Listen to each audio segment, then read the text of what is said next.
Assalamualaikum warahmatullahi wabarakatuh. Waalaikumsalam. Alhamdulillahirabbil alamin. Wassalatu wassalamu ala asrofil anbiya'i wal mursalin wa ala alihi wa sahbihi ajmain. Puji syukur kehadirat Allah Subhanahu wa taala yang telah melimpahkan rahmat, taufik serta hidayahnya kepada kita semua, sehingga pada kesempatan kali ini kita dapat berjumpa virtual dalam acara kajian online Forum Mahasiswa Bidik Misi IAIN Surakarta tahun 2020. Sholawat serta salam semoga tetap tercurahkan kepada junjungan kita, Nabi Agung Nabi Muhammad SAW, yang telah membawa kita dari zaman jahiliyah menuju zaman yang terang benderang. Berjumpa dengan saya Siti Ulfi Rahmatin dari mahasiswa Bidik Misi IAIN Surakarta angkatan 2018. Di sini kita akan berbincang-bincang mengenai quarter life crisis. Dan tentu saja saya tidak sendirian, saya ditemani oleh beliau yang luar biasa, Bapak Ahmad Saifuddin, dosen tasawuf dan psikoterapi IAIN Surakarta. Mungkin dari teman-teman banyak yang sudah pernah mendengar istilah quarter life crisis, atau mungkin saja di antara teman-teman sudah atau sedang berada di fase ini. Nah, menjadi dewasa itu memang sebuah keharusan yang harus kita lewati, karena kita tidak bisa menghentikan lajunya waktu. Dan tidak jarang pula hal itu menimbulkan krisis dalam diri kita. Lalu apa sih yang bisa kita lakukan untuk menghadapi quarter life crisis ini? Nah, jadi di video kali ini kita akan membahas apa sih quarter life crisis itu dan bagaimana mempersiapkannya atau agar kita mampu melewati quarter life crisis ini dengan baik. Langsung saja Bapak Ahmad Saifuddin, apa kabar Bapak? Alhamdulillah sehat, Mbak. Alhamdulillah. Bagaimana Pak aktivitas di masa pandemi ini? Awal-awal sih ya ketika awal-awal masa pandemi ya berkurang, tapi sekarang ya sebenarnya kembali ke biasa sih, setiap hari ngampus. Iya. Cuman protokol kesehatan, pakai masker, terus kemudian kalau ada rapat-rapat kan juga jaga jarak. Ya, mungkin teman-teman di sini sudah hampir setengah tahun menghadapi pembelajaran secara virtual. Mungkin sudah mengalami kebosanan. Lebih ya Pak ya? Dari Maret Pak, dari ya, April, sekarang udah Desember. Mungkin sudah penat sekali dengan keadaan ini, belajar dari rumah, sinyal yang kadang hilang-hilang, kuota kadang kurang, nah seperti itu. Nah, tapi nggak apa-apa teman-teman. Nggak apa-apa teman-teman, kita harus tetap semangat. Karena kalau kita berhenti di sini, ya kita berarti tidak berhasil melawan corona, seperti itu. Kita langsung saja kita membahas apa sih Pak quarter life crisis itu sebenarnya? Oke, jadi quarter life crisis itu kan sebenarnya kalau kita dari segi bahasa ya, quarter life crisis itu kan krisis di seperempat kehidupan. Krisis di seperempat kehidupan. Quarter itu kan seperempat. Nah, kemudian seperempat itu kan identik dengan angka 25. Karena angka yang genap itu 10 atau 100. Nah, kalau 10 tahun nggak mungkin manusia hidupnya cuma 10 tahun ya. Tapi untuk 100 tahun sebenarnya juga nggak mungkin, tapi kan lebih mendekati ke 100 tahun usia hidup manusia itu. Maka kemudian dari 100 itu seperempatnya 25. Secara bahasa itu sebenarnya quarter, seperempat krisis di seperempat kehidupan. Cuman persoalannya adalah seperempat ini tidak selalu diartikan secara harfiah, secara lahiriah, bahwa kemudian quarter life crisis itu pasti terjadi di usia 25. Itu hanya sebuah perumpamaan saja. Karena quarter life crisis itu adalah suatu permasalahan yang dialami oleh individu yang pada dasarnya sedang mengalami perpindahan dari masa remaja ke dewasa. Nah, perpindahan masa remaja ke dewasa ini kalau kita berkiblat pada psikologi perkembangan atau kemudian dari UNICEF ya, bahwa kemudian usia anak-anak itu sampai berapa, remaja sampai berapa, dewasa sampai berapa, itu kisaran usia 20. Perpindahan itu dari remaja ke dewasa itu kisaran usia 20. Ya mendekati 25 lah gitu. 25 itu sebenarnya sudah termasuk dewasa awal. Nah, dari situ kemudian quarter life crisis dimaknai sebagai permasalahan yang menghinggapi seseorang ketika seorang berada di fase perpindahan dari remaja ke dewasa. Nah, cuman persoalannya begini, ada persoalan kompleks dari fase remaja dan dewasa ini sendiri. Nah, kalau kita kan di PTKIN ya, di keislaman. Nah, Mbak Ulfi kayaknya psikologi. Iya. Nah, psikologi Islam. Nah, kalau dalam psikologi Islam ya, itu tidak ada istilah remaja. Psikologi di konteks keislaman itu yang ada hanya anak-anak, dan kemudian ketika sudah menunjukkan ciri-ciri tertentu maka dia menjadi balik, langsung dewasa. Contoh misalkan perempuan menstruasi atau haid, terus kemudian laki-laki yang mimpi basah. Maka ketika tanda itu muncul, kalau dalam konteks Islam, maka seseorang harus sudah dianggap dewasa dan dibebani hukum. Misalkan kalau dalam agama ya sholat misalkan. Sehingga kalau dalam psikologi Islam tidak dikenal istilah remaja, gitu, karena beribadat pada teks keagamaan Islam. Tapi dari sudut pandang umum atau modern atau terutama Barat ya Mbak, remaja itu sangat krusial karena budaya Barat memang begitu. Jadi kalau di Barat itu, kalau kita belajar tentang budaya Barat, remaja itu benar-benar menjadi tahapan yang sangat menantang. Nah, tadi kan ada pertanyaan, kenapa kemudian remaja itu menantang, quarter life crisis itu menjadi menakutkan? Karena di kebudayaan Barat, orang kalau sudah menginjak remaja itu sudah dituntut untuk mandiri. Nah, makanya kalau kawan-kawan semuanya melihat film-film di Eropa, itu orang sudah remaja, kuliah di awal itu dia pasti ngontrak di apartemen. Kayak misalkan kan coba nonton Spiderman, Peter Parker. Dia baru SMA sudah ngontrak apartemen, padahal dia masih punya bibi. Nah, sudah ngontrak, kayak gitu. Tantangannya sangat berat. Nah, maka kemudian ada fase remaja, fase perpindahan transisi antara anak-anak ke dewasa. Yang itu sebenarnya kalau dalam budaya yang lebih luas itu ya ada gitu. Tapi kalau dalam konteks keislaman itu tidak diakui. Nah, kemudian dari situ, nah sebenarnya quarter life crisis itu nyambungnya ke tahapan perkembangan psikologi ya remaja tadi gitu. Karena fase transisi itu ketika perpindahan ke masa dewasa itu seseorang dibebani oleh banyak tuntutan baik sosial maupun keluarga, maka kemudian akhirnya muncul krisis-krisis tertentu, misalkan krisis identitas, kemudian krisis finansial, krisis arah kehidupan dan lain sebagainya gitu Mbak.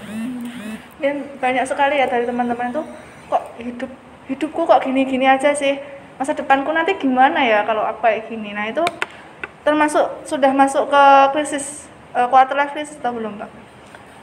Nah, yang menjadi sulit adalah quarter life crisis ini tidak ada batasan yang khusus Mbak. Kalau misalkan kalian belajar psikologi ya, beberapa gangguan itu ada batasan yang jelas dan ada alat diagnosisnya, istilahnya ada alat untuk mendeteksi.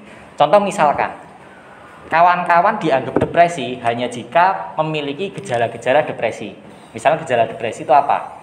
Ada aturannya, ada batasannya. Nah, kalau di Indonesia itu ada PPDGJ namanya. Terus kalau di internasional ada yang namanya DSM. Kemudian seseorang dianggap skizofrenia itu jika munculkan gejala apa?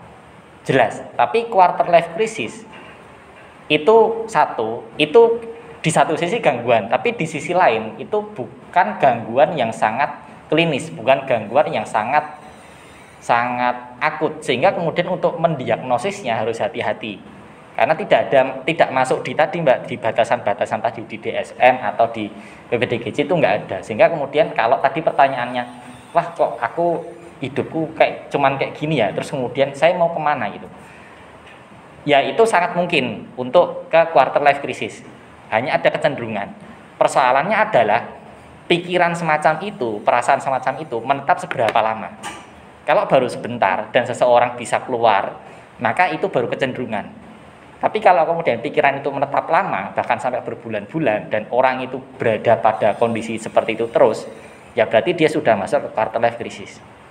Gitu. Nah, itu salah satunya.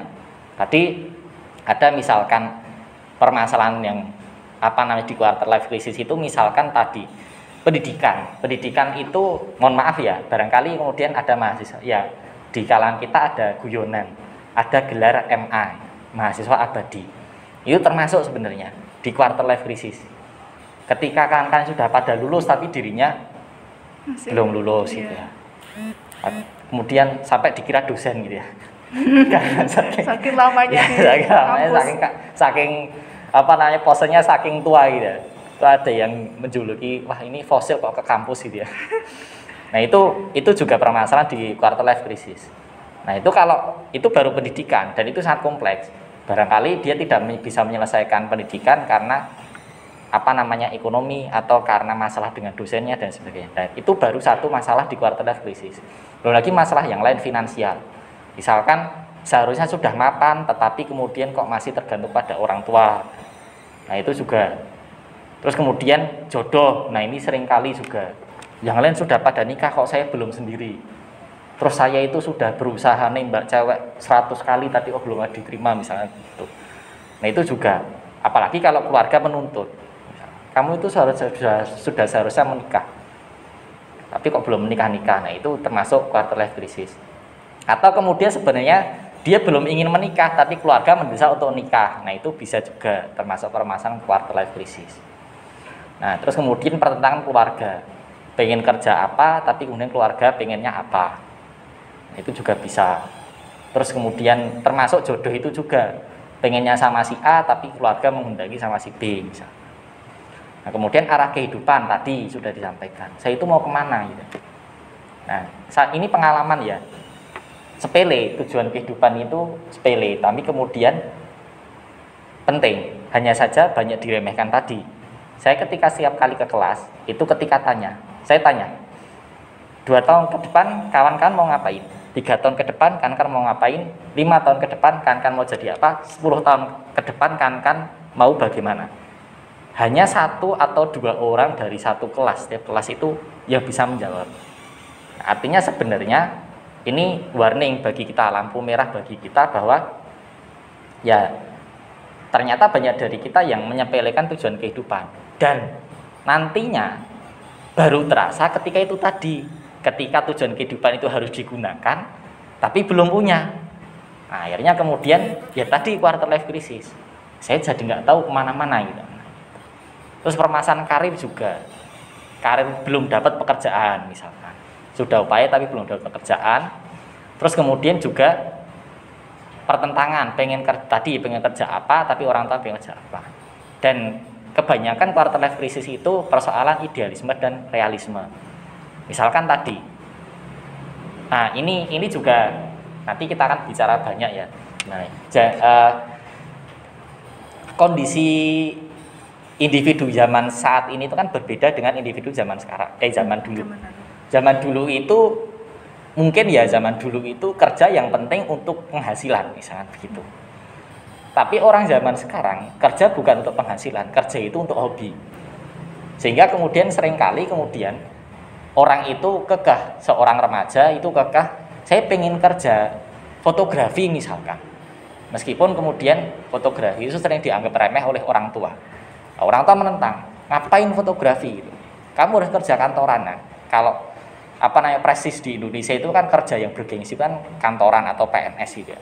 Kamu harus kantoran misalnya. Nah itu idealisme dan realita. Idealismenya pengen jadi fotografi, tapi kemudian realitanya orang tua tidak menghendaki. Dan kemudian ditambah lagi pernah ada beberapa kasus quarter life crisis, seseorang harus merelakan idealismenya hanya karena idealismenya tidak membantu dia untuk menyelesaikan masalah ya tadi misalnya kerja tapi penghasilannya pas-pasan, sedangkan dia harus mencukupi keluarga dengan biaya yang banyak misalkan. Nah kemudian dia harus pindah kerja yang sebenarnya dia tidak terlalu suka tapi penghasilannya lumayan untuk memberi hadiah orang tuanya misalkan gitu. Nah itu persoalan-persoalan di quarter life crisis gitu Mbak. Sebenarnya kemarin tuh ada yang tanya ke saya, teman saya itu quarter life crisis itu sebenarnya memang ada atau cuma untuk menakut-nakuti sih gitu Pak. Tapi sebenarnya memang ada Pak. Ada sebenarnya karena ilmu pengetahuan itu kan berdasarkan penelitian empiris Mbak. Penelitian ada suatu fenomena diteliti, maka kemudian akhirnya jadi teori quarter life crisis gitu ya. Cuman persoalannya begini, tidak setiap orang mungkin mengalami quarter life crisis. Itu persoalannya. Kalau misalkan saya contohkan, sejak awal seseorang sudah menemukan tujuan hidupnya. Misalkan kawan-kawan semuanya sudah tahu 1 tahun ke depan targetnya apa, 2 tahun ke depan targetnya apa, 5 tahun ke depan targetnya apa, 10 tahun ke depan apa. Maka kemudian hampir bisa dipastikan kawan-kawan tidak akan mengalami quarter life crisis. Kalaupun mengalami pasti minim, karena sudah ada peta kehidupan. Dia harus ngapain ke depan, dan kemudian peta itu membantu dia untuk berbuat saat ini.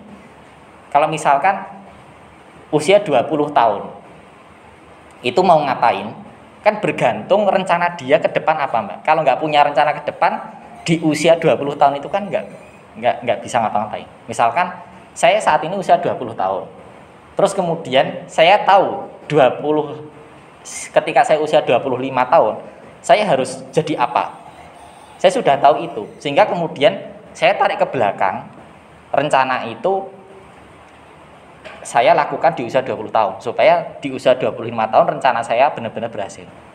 Nah, tapi kalau kemudian tujuan itu tidak ada, usia 25 tahun nanti mengalir aja, nanti kan pasti juga ada jalan.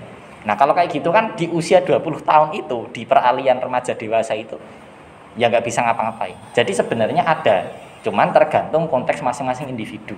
Artinya tidak setiap orang pasti mengalami quarter life crisis. Nah, quarter life crisis ini ada berdasarkan faktor-faktor tertentu, dan faktor ini kalau ada ya kemungkinan quarter life crisis. Contohnya misalkan tadi faktor kurangnya pengetahuan minat dan bakat. Kita nggak tahu minat dan bakat kita apa. Padahal minat dan bakat itu kan sebenarnya sangat krusial untuk menentukan jurusan kuliah misalkan, atau berkarir di mana. Nah, kalau nggak tahu minat dan bakat kan otomatis nggak tahu besok mau ngapain. Kalau nggak tahu besok mau ngapain, sekarang mau ngapain juga nggak akan tahu gitu. Nah, itu faktor itu. Jika seseorang memilih faktor itu, kemungkinan besar akan mengalami quarter life crisis. Kemudian kurang faktor keluarga dan lingkungan tadi misalkan. Bisa jadi seseorang punya tujuan hidup, punya rencana, tapi kemudian rencananya ada pertentangan. Nah, maka kemudian sebenarnya butuh keterampilan komunikasi dengan orang tua. Bagaimana kompromi dengan orang tua misalkan, dengan keluarga misalkan. Terus kemudian faktor nilai dan keyakinan yang dianut.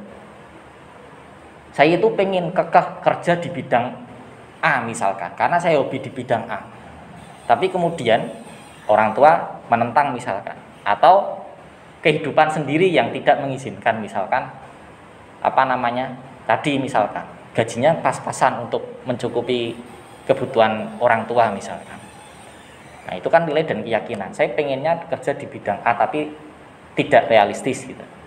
Dan kemudian ada juga quarter life crisis itu terjadi justru karena seseorang memiliki terlalu banyak pilihan hidup.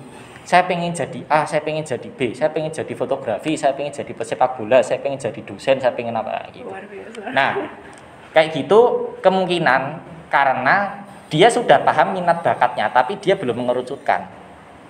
Nah, itu bisa jadi terjadi quarter life crisis, sehingga dia bingung. Yang saya usahakan itu yang mau jadi fotografi atau pemain sepak bola atau yang jadi dosen atau apa. Nah, sehingga kemudian tidak terkendali. Dan terakhir, quarter life crisis itu bisa terjadi jika kita itu terlalu banyak membandingkan diri dengan orang lain. Misalkan, temanku itu sudah lulus, kenapa saya belum lulus? Teman saya itu sudah nikah, tapi kenapa saya belum nikah? Teman saya itu sudah mapan secara ekonomi, tapi saya belum. Nah, di satu sisi itu sebenarnya membandingkan boleh, tapi tingkatan wajar aja ya. Artinya jangan sampai mengganggu kondisi psikologis kita. Tapi di tahapan tertentu itu tidak baik. Nah, kayak gitu. Itu faktor-faktor yang kemudian menyebabkan seseorang bisa quarter life crisis. Jika faktor-faktor ini minim, maka kemungkinan seseorang mengalami quarter life crisis itu juga minim, gitu ya.